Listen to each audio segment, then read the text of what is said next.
But right now, 85% of men and women that are graduating from college this year are going to be moving back home. That's right, 85%. Only 2 out of every 10 are leaving home. That's amazing. Absolutely amazing. And so if you have, if you're in this situation, we've got lots of callers holding who are 617-822-1969. Pay attention.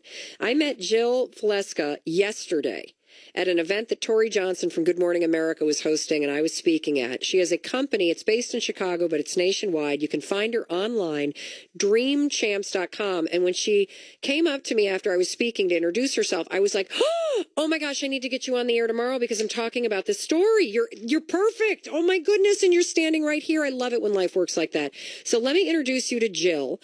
And what we're going to talk about is specific search strategies that your son or daughter, that you, if you're in the Gen Y category, need to be employing, given that you're fresh out of college and that this job market absolutely blows. Jill, good morning, and thank you for ducking out of Tori's seminar to be here with us on the air. Good morning, Mel. It's so great to be here. Thanks so much for having me. Of course. So why do Gen Yers have to employ different strategies? Why is it different for a Gen Y kid to look for a job than, say, someone my age who's 42? Well, I think obviously we've been talking today about how the recession has impacted everybody, but more so than ever, it is so important that you distinguish yourself based on your passion and on your unique skill set.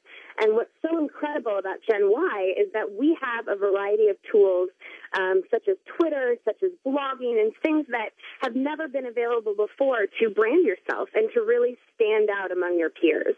So what do you do? Let's just give you a scenario. Let's say you're a parent and your son who you love is moving back home. He does not have a job. And this is the worst economy that you can imagine. Give me the top 3 things that you as a parent need to force your Gen Y-er to be doing to find a job. Absolutely. First and foremost, the most important thing is that do not let them sit on the couch and mass email resumes to jobs that they've found on job boards. That is the worst thing you can do, is to blanket resumes. Instead, figure out what skill you have. Do you take photos? Do you code? Do you do, speaking? What is it that you can give? And go to a nonprofit, go out in the community and do your skill for free. Because instead of sitting on the couch, getting out into the community is going to allow you to meet people. It's going to allow you to further your connections. And that, at the end of the day, is really what's going to get you a job. Okay, great. So the first piece of advice is if you see your kids searching the web and posting resumes to job boards, that is a waste of time. You need to pick something that your kid's interested in and kick their fanny out the door and go get an internship, go volunteer their services, force them out the door so that they're in the community meeting people. What's the second thing that you can do as a parent? Because I'm sure it's also really discouraging to watch your kid do this. Absolutely. I think the second most important thing is an informational interview. And that's when you're really going to, as a parent, even be able to connect them with maybe someone that you've worked with in the past, or really get them to go out and seek out these informational interviews. And what that is you're just going in and asking for 15 minutes of that person's time. And you're going to talk to them about what their job is like, what things they've experienced. But what that does is it gets you in front of them, and you get some face time. And so the next time they have a job opening, if you really wow them during that little session that you had, they're going to remember that, and they're going to come back to you and recommend you potentially for a position. Do you have any advice for parents about the proper way to use your own network to help your kid?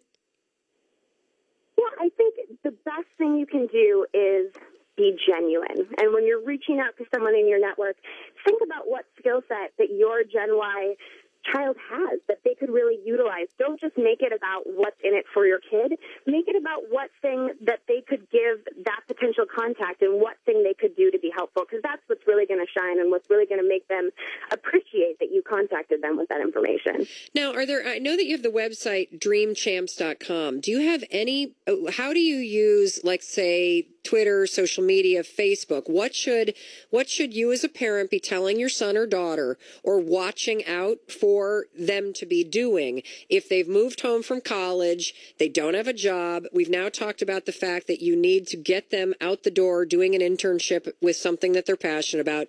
Start setting up informational interviews. Make sure that when you reach out to your own friends to help your kids set up informational interviews, that you're thinking about what does you're not asking for a favor. You're basically saying, hey, my son has an economics degree or my daughter is great at coding. Would you be willing to talk to her about that?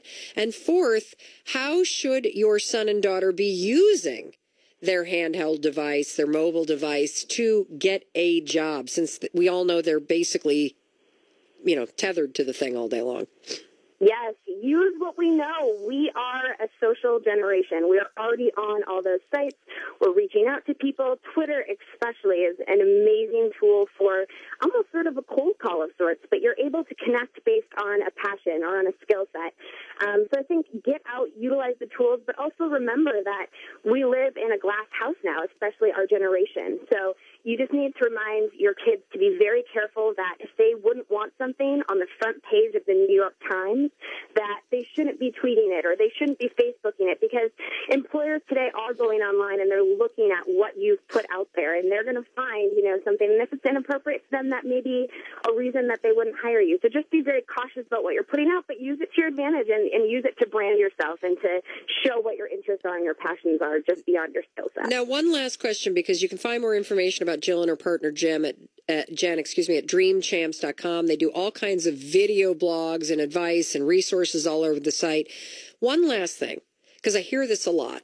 Kids that graduate from a liberal arts school that don't have a clue what they want to do, and they just feel lost like a teeny tiny little fish in an absolutely enormous ocean that is the real world. So how do you identify what you should be doing? I think part of it is definitely getting out and experiencing what the world has to offer. But I think the most important thing you can do for yourself as a young Gen Y grad is to not just think about what's expected. So often we go into things because we think they have the right title or they have, the right benefits package. And what we really encourage students to do is think about what it is that gives you the most energy in your day. If something gives you energy by doing it, it makes you happier, you're excited to get out of bed and do it, that's what you should focus on. And at the end of the day, the bigger paycheck or the title isn't going to make you happy in a job. So figure out what it is that gives you energy now and how you could apply that to something you'd be doing in your line of work. Well, Jill, thank you so much. I know I got to turn you back to Tori Johnson at Good Morning America. And the website is DreamChamps.com. Thanks for joining us.